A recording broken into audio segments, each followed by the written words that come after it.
ఒడిస్సాలోని ఒక విలేజ్లో boys hostel ఉండేదంట.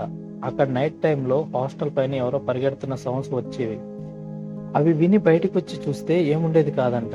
బయటికి వచ్చి చూసిన వాళ్ళకి మార్నింగ్కి ఫుల్ ఫీవర్ వచ్చేదంట. అలా రోజు రోజుకి ఒక్కొక్కరిగా సౌండ్స్ విని ఫీవర్ వచ్చి హాస్టల్ నుంచి వెళ్ళిపోవడం మొదలైంది.